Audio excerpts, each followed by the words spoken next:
tous les téléspectateurs et à tous les enfants de Dieu qui nous suivent.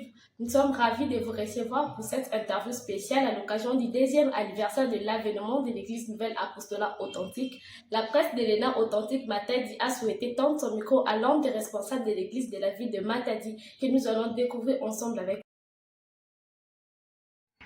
Bonjour chers serviteurs. Bonjour ma sœur.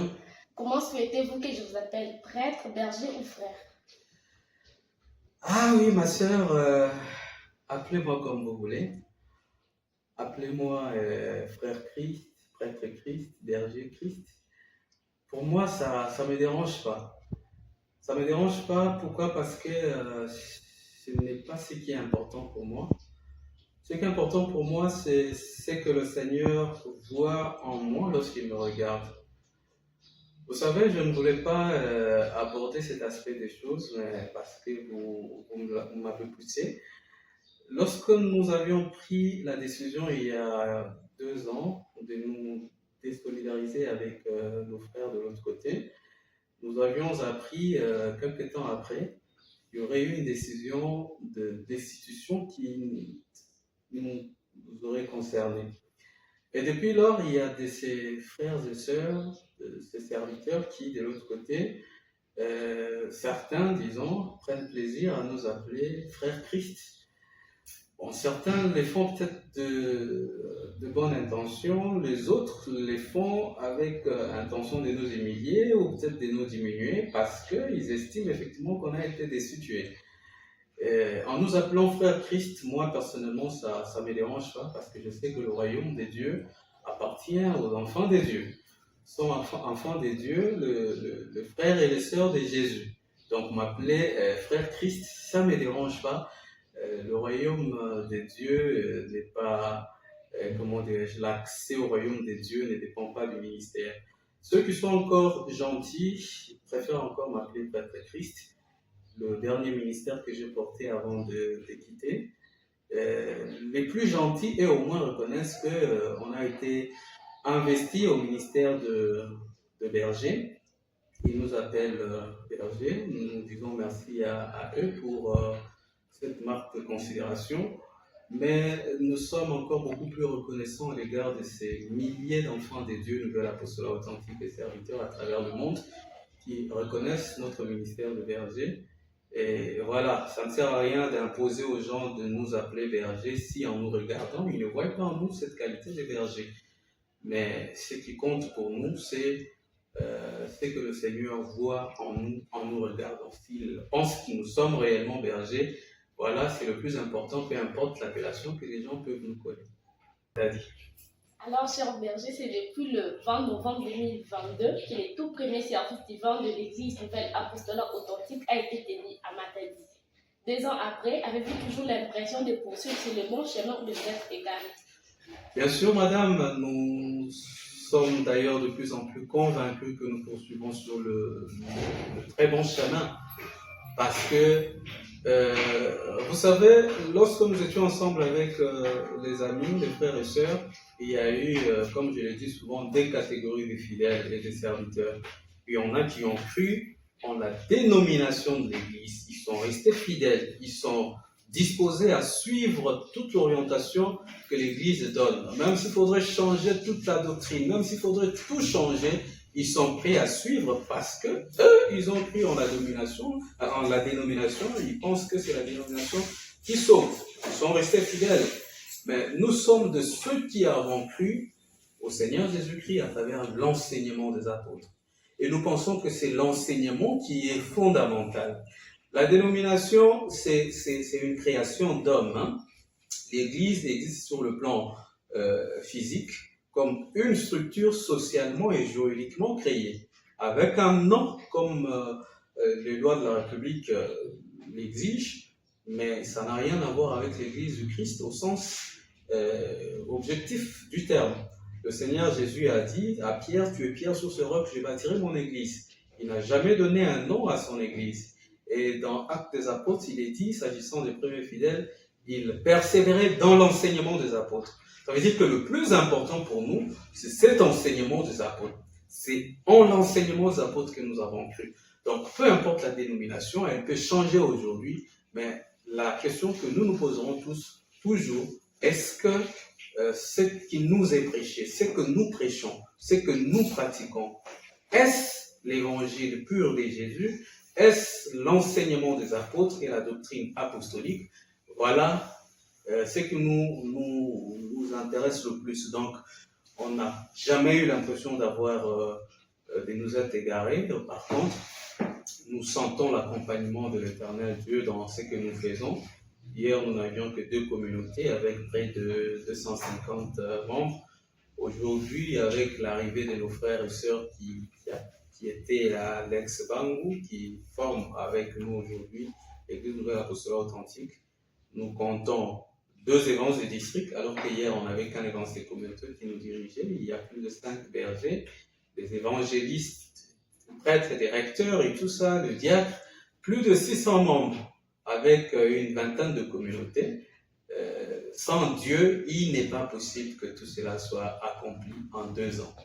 Cher berger, il est tout de même surprenant de constater que vous qui enseignez hier aux fidèles à s'attacher à l'Église néo-apostolique, parlez aujourd'hui de l'Église nouvelle apostolat authentique. N'est-ce pas un manque de constance de votre part? Non, pas du tout, ma sœur, pas du tout. D'ailleurs, vous me poussez à parler de l'Église néo-apostolique alors que par respect aux bien-aimés qui sont restés de l'autre côté, je n'ai vraiment pas souhaité parler de l'Église apostolique. Je respecte le choix qu'ils ont fait, tout comme je souhaiterais qu'ils respectent notre choix. En fait, en réalité, nous considérons que jusqu'avant le 20 septembre 2022, l'Église apostolique, c'était l'Église du Christ, la véritable Église du Christ, où l'épouse du Christ était véritablement préparé. Je ne peux pas le nier, et le nier serait malhonnête. Mais il est important de souligner, comme je viens de le dire, nous sommes de ces serviteurs qui n'avons pas, ou qui n'avions pas hier enseigné aux fidèles à croire en la dénomination néo-apostolique. Cette dénomination ne sauve pas. Cette dénomination n'a rien avec le salut. Ce qui importe, c'est l'enseignement qui nous avait été dispensé, que nous continuons à dispenser. Ceux qui sont tout autour de nous savent que nous ne sommes jamais contredits dans notre enseignement. Hier, nous avons enseigné aux fidèles à reconnaître que l'Église du Christ est une Église sainte. Or, la sainteté de l'Église signifie que des lieux saints, des lieux très saints, l'autel de grâce ne doit pas être souillé. C'est comme ça que nous pensons qu'avec l'ordination de la femme, nous souillons d'une manière ou d'une autre l'autel de grâce qui est un à travers le monde. Il n'y en a pas plusieurs, il n'y a qu'un seul autel de grâce. Et il est anormal de nous faire croire que l'ordination de la femme serait facultative. Dans une seule église, à l'étranger par exemple, en France et ailleurs, on accepte l'ordination de la femme. Et nous au Congo, les gens nous disent non, voilà, et nous ne sommes pas d'accord avec cette ordination de la femme, alors que nous sommes dans une seule église avec un seul autel de grâce. Ça, c'est quelque chose que nous n'avons pas pu digérer. Et lorsqu'on dit qu'il y aura ordination de la femme jusqu'au ministère de l'apôtre patriarche, vous savez, l'apôtre patriarche peut appartenir à une communauté donnée, à une société donnée, à un pays donné, mais une fois ordonné, il couvre toute l'Église, c'est-à-dire avec ce caractère universel. C'est-à-dire, si demain nous avons un apôtre patriarche femme au Congo, on ne lui dira pas non. Et nous avons trouvé que c'était une contradiction, une logique qui ne pouvait pas passer. Donc ceux qui sont proches de nous, brièvement, s'il faut me résumer, savent que nous n'avons jamais enseigné aux gens de croire en la dénomination.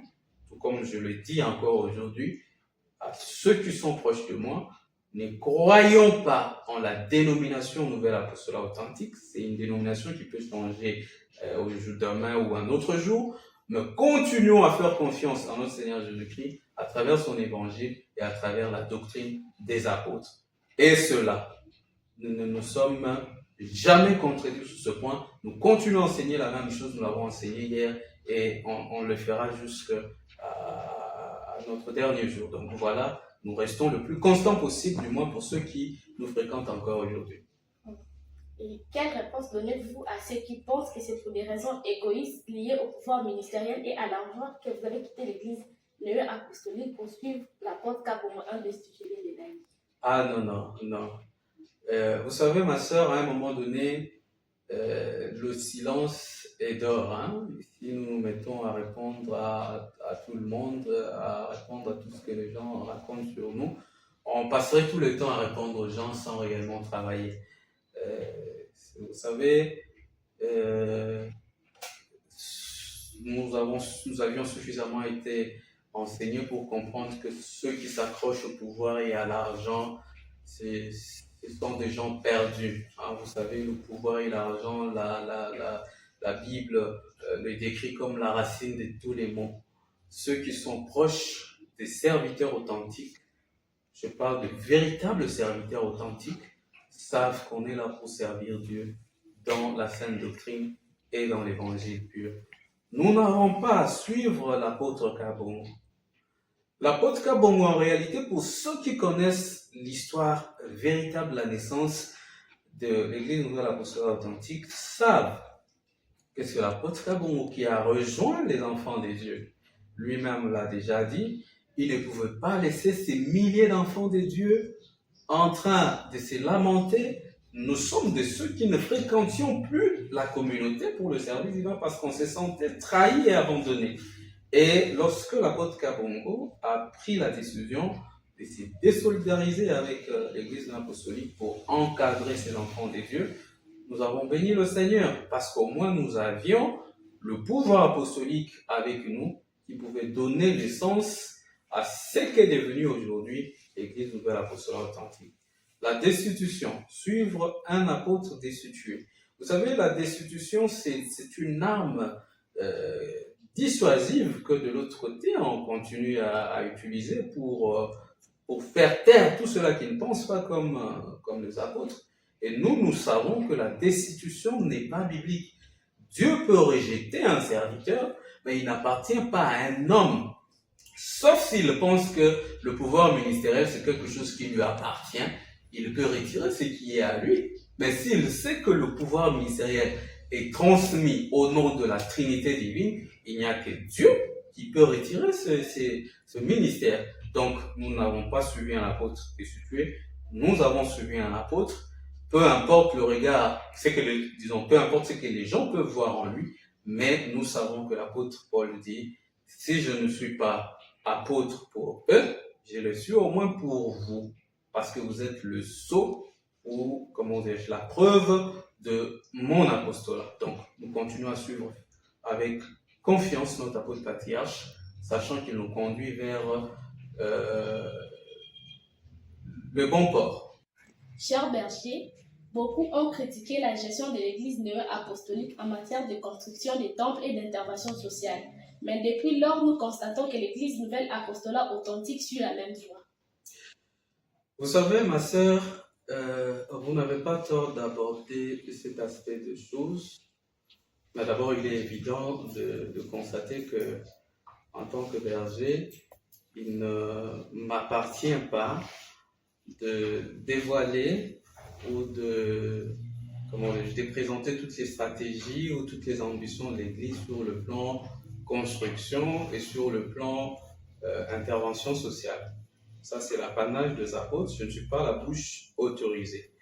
Mais au moins, nous sommes rassurés que chaque fois qu'on échange avec nos apôtres, il y a cette volonté de vouloir agir autrement, de vouloir faire autrement.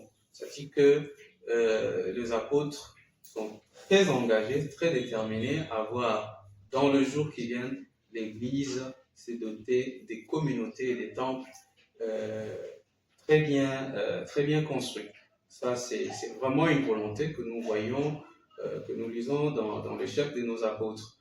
Mais en passant, il faut aussi souligner que, par exemple, à Kinshasa, il y a déjà de terrains qui sont achetés. Ailleurs aussi, l'Église fait déjà de progrès par rapport à ça. Mais en définitive, je pense que c'est quand même prématuré de juger l'Église qui a à peine 2 ans dans son fonctionnement administratif. Laissons le temps au temps, on y reviendra. Merci très cher berger Christ Bakemo pour votre disponibilité. Nous ne pouvons pas partir d'ici sans que vous puissiez dire un message aux personnes qui nous suivent. Merci beaucoup ma sœur, aux personnes qui nous suivent, particulièrement à nos frères et sœurs et serviteurs de l'Église Nouvelle Apostolique Authentique.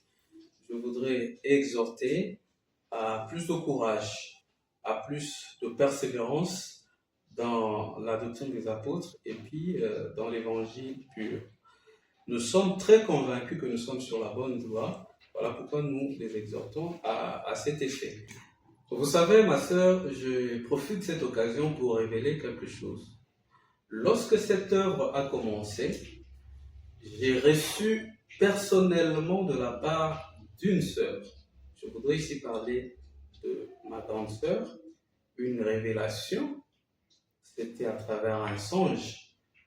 Si je le dis, c'est parce que dans ces songes-là, il y a un message fort qui a été donné. Nous sommes un matin, nous n'avions que l'apôtre patriarche Celle comme apôtre. Je suis au bureau, je reçois un message de ma sœur qui me fait la restitution d'un songe qu'elle a eu la nuit. Quand je lis le songe, je vois qu'il y avait un message très fort et que je ne pouvais pas le garder pour moi seul. J'ai pris le courage de le transférer à l'apôtre patriarche parce que c'était vraiment important. Et lorsqu'il a reçu ce message, quelques minutes après, il m'a appelé. Il m'a parlé de certaines choses concernant l'Église. Je ne voudrais pas aborder toutes ces choses-là ici.